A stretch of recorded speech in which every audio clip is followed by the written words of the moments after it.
Hi friends, welcome to Telugu job 365 YouTube channel. Friends, ఆంధ్రప్రదేశ్లో government medical కాలేజీలు మరియు హాస్పిటల్స్లో సీనియర్ రెసిడెంట్ పోస్టుల భర్తీకి director of medical education AP నుండి భారీ నోటిఫికేషన్ అనేది రిలీజ్ అయింది. చాలా పెద్ద మొత్తంలో జాబ్స్ అనేవి రిలీజ్ చేశారనమాట. ఈ జాబ్కి అప్లై చేసుకోవడానికి మనకి టైం అనేది ఇంకా ఉంది. సో ఎప్పుడులోగా అప్లై చేసుకోవాలి, ఎలా అప్లై చేసుకోవాలి, మనకి క్వాలిఫికేషన్ ఏముండాలి, శాలరీస్ ఎంత, మనకి మొత్తం ఎన్ని పోస్టులు ఖాళీగా ఉన్నాయి అనేవి ఇప్పుడు మొత్తం ఈ వీడియోలో చూద్దాం. వీడియో స్కిప్ చేయకుండా ఎండ్ వరకు చూడండి. ఫ్రెండ్స్, మీరు కనుక ఏదైనా జాబ్ కోసం ఎదురు చూస్తున్న వారైతే గవర్నమెంట్ లేదా ప్రైవేట్ జాబ్ కోసం మన ఛానల్ని వెంటనే సబ్స్క్రైబ్ చేసుకోండి. ప్రతిరోజు మనం జాబ్ నోటిఫికేషన్ వీడియోస్ అప్లోడ్ చేస్తూ ఉంటాం. ఇంకా టెలిగ్రామ్ ఛానల్ లింక్ కూడా డిస్క్రిప్షన్లో ఇచ్చాను. ఆ డిస్క్రిప్షన్లోని లింక్ ద్వారా జాయిన్ అయిపోండి. వితిన్ మినిట్స్లోనే మీకు జాబ్ నోటిఫికేషన్స్ అన్నీ అప్డేట్ అవుతూ ఉంటాయి. ఓకేనా? ఇప్పుడు టాపిక్లోకి వెళ్ళిపోదాం. ఫ్రెండ్స్, మనకి directorate of medical education general hospital campus Vijayawada నుండి ఒక నోటిఫికేషన్ అయితే రిలీజ్ చేయడం జరిగింది. సో మనకి ఇందులో ఏంటంటే సీనియర్ రెసిడెంట్ పోస్టులు అనేవి మనకి రిలీజ్ చేశారనమాట. అందులో బ్రాడ్ అండ్ సూపర్ స్పెషాలిటీస్లో మనకి జాబ్స్ అనేవి ఉన్నాయి.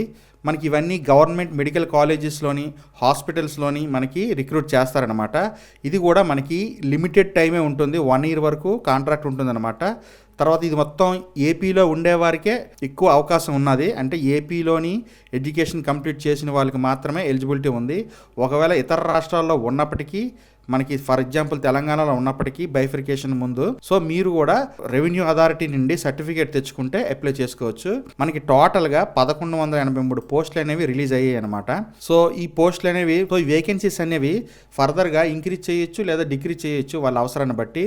సో క్వాలిఫికేషన్ విషయానికి వస్తే మనకి degree in MD, MS, MCh, DM, MDS complete చేసిన అభ్యర్థులందరూ మనకి ఈ జాబ్ కోసం అప్లై చేసుకోవచ్చు. అదేవిధంగా అభ్యర్థులు ఏపీ మెడికల్ కౌన్సిల్లో కానీ డెంటల్ కౌన్సిల్లో కానీ రిజిస్ట్రేషన్ కంపల్సరీగా ఉండాలి. ఇంకా ఏజ్ అనేది 44 సంవత్సరాలు దాటి ఉండకూడదు. అంటే మీరు 44 సంవత్సరాల లోపు వారైతే కంపల్సరీగా అప్లై చేసుకోవచ్చు. తర్వాత ఇందాక చెప్పినట్టు లోకల్ క్యాండిడేట్స్ అంటే ఏపీ స్టేట్లో ఉన్నవారు ఎక్కువగా దీనికి ఎలిజిబుల్ అవుతారు. నాన్ లోకల్ క్యాండిడేట్స్ ఎవరైనా అప్లై చేయాలనుకుంటే వాళ్ళు ఏపీ మెడికల్ కౌన్సిల్లో కానీ ఏపీ డెంటల్ కౌన్సిల్లో కానీ రిజిస్ట్రేషన్ ఉండాలన్నమాట. సో ఇప్పుడు శాలరీ విషయానికి వస్తే మనకి బ్రాడ్ స్పెషాలిటీస్ పోస్ట్కి 80,500 రూపాయలు శాలరీ అనేది పే చేస్తున్నారు. ఇంకా సూపర్ స్పెషాలిటీకి అయితే 97,750 రూపాయలు, పిఎం డెంటిస్ట్రీ అయితే 74,700 రూపాయలు పే చేస్తున్నారనమాట. సీనియర్ రెసిడెంట్ పోస్టులు అనేవి 1 year వరకే ఉంటాయి.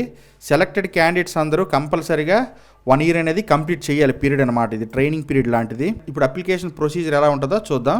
ఫ్రెండ్స్, అప్లికేషన్ పెట్టుకునేవారు అందరూ ఇప్పుడు చెప్పబోయే సర్టిఫికేట్స్ అన్నీ మీరు అప్లోడ్ చేయాల్సి ఉంటుందన్నమాట ఆన్లైన్లోనే. ముందుగా మనకి డేట్ ఆఫ్ బర్త్ ప్రూఫ్ కోసం ఎస్ఎస్సి సర్టిఫికేట్ అనేది కంపల్సరీగా సబ్మిట్ చేయాలి. తర్వాత ఏపీ మెడికల్ కౌన్సిల్ లేదా డెంటల్ కౌన్సిల్లో పీజీ డిగ్రీ రిజిస్ట్రేషన్ అయ్యి ఉండాలన్నమాట కంపల్సరీగా. ఆ తర్వాత పోస్ట్ గ్రాడ్యుయేషన్ మీరు ఎందులో చేసినా సరే వాటి యొక్క మార్కుల లిస్ట్ని మీరు అప్లోడ్ చేయాల్సి ఉంటుంది. ఒకవేళ మార్క్ లిస్ట్ మీరు అప్లోడ్ చేయకపోతే మిమ్మల్ని రిజెక్ట్ చేస్తారు మీ అప్లికేషన్ని. ఓకేనా? మీ ఎంబీబీఎస్, బీడీఎస్ లేదా పోస్ట్ గ్రాడ్యుయేషన్ సర్టిఫికేట్స్ని కంపల్సరీగా సబ్మిట్ చేయాల్సి ఉంటుందన్నమాట.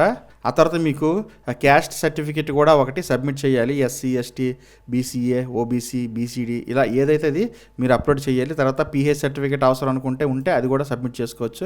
ఇంకా ఆధార్ కార్డు ఒకటి సబ్మిట్ చేయాలి. సో అప్లికేషన్స్ అనేవి మనకి 7/3/2025 నుండి 22/3/25 వరకు లాస్ట్ అనమాట. సో మనకి ఇంకా టైం ఉంది. సో మంచి పోస్టులు కాబట్టి వెంటనే అప్లై చేసుకోండి. అప్లై చేసుకోవడానికి నేను డైరెక్ట్ లింక్ కింద డిస్క్రిప్షన్లో ఇచ్చాను. సో ఆ డిస్క్రిప్షన్ లింక్ ద్వారా మీరు డైరెక్ట్గా అప్లై చేసుకోవచ్చు. సో ఆఫ్లైన్ అప్లికేషన్స్ అయితే స్వీకరించబడవన్నమాట. అయితే సీనియర్ రెసిడెంట్ కింద ఆల్రెడీ 1 year పాటు కంప్లీట్ చేసిన వాళ్ళు ఎవరైనా ఉంటే వాళ్ళు దీనికి ఎలిజిబుల్ కాదనమాట. అలా అప్లై చేస్తే రిజెక్ట్ అనేది చేస్తారు. అదేవిధంగా ఇందాక చెప్పినటువంటి 8 సర్టిఫికేట్స్ అన్నీ సబ్మిట్ చేయకపోయినా సరే అప్లికేషన్ అనేది రిజెక్ట్ అవుతుంది. అయితే ఫీజు వివరాలకు వస్తే మనకి ఓసీ క్యాండిడేట్స్కి 2,000 రూపాయలు ఫీజు అనేది పెట్టారు. బీసీ, ఎస్సీ, ఎస్టీలకి అయితే 1,000 రూపాయల వరకు మనకి ఫీజు అనేది కలెక్ట్ చేస్తున్నారు. సో వన్స్ మీరు అప్లై చేసిన తర్వాత సెలక్షన్ ప్రాసెస్ ఎలా ఉంటుందంటే మీరు post graduation including theory and ప్రాక్టికల్లో వచ్చిన మార్క్స్ యొక్క మెరిట్ ఆధారంగా మిమ్మల్ని సెలెక్ట్ చేసే అవకాశం ఉంటుందన్నమాట. ఒకవేళ 2 లేదా అంతకు మించిన క్యాండిడేట్స్కి సేమ్ మార్క్స్ వచ్చినట్లయితే ఒకేలాంటి మార్కులు వచ్చినట్లయితే డేట్ ఆఫ్ బర్త్ సర్టిఫికేట్ చూసి ఎవరు ఎక్కువ ఏజ్ ఉంటే వాళ్ళని సెలెక్ట్ చేసే అవకాశం ఉంటుంది. సో ఆ తర్వాత సెలక్షన్ విషయంలోని కానీ లేదా జాబ్ పోస్టులు తగ్గించడం లేదా పెంచడంలోని ఫైనల్ డెసిషన్ అనేది మనకి డైరెక్టర్ ఆఫ్ మెడికల్ ఎడ్యుకేషన్ వారే పూర్తిగా వాళ్ళకి హక్కులు ఉంటాయి. సో ఇందులో మనకి ఎటువంటి ఇది ఉండదన్నమాట. ఓకే ఫ్రెండ్స్, చూసారు కదా, ఈ నోటిఫికేషన్ ఈ నెల 22 వరకు ఓపెన్లో ఉంటుంది ఆన్లైన్లోని. సో మార్చి 22 లోపు మీరు అప్లై చేసుకోవాలి. సో టైం లేదు కనుక వెంటనే అప్లై చేసుకోండి. సో ఇంకా మీరు ఇంకేదైనా కొత్త జాబ్ నోటిఫికేషన్స్ కోసం ఎదురు చూస్తున్న వారైతే గవర్నమెంట్ ఆర్ ప్రైవేట్ మీరు కింద డిస్క్రిప్షన్లో ఉన్నటువంటి టెలిగ్రామ్ ఛానల్లో జాయిన్ అయిపోండి. మన ఛానల్ కూడా సబ్స్క్రైబ్ చేసుకోండి, మనకి డైలీ అప్డేట్స్ వస్తూ ఉంటాయి. Okay friends, thanks for watching. This is Shiva signing off.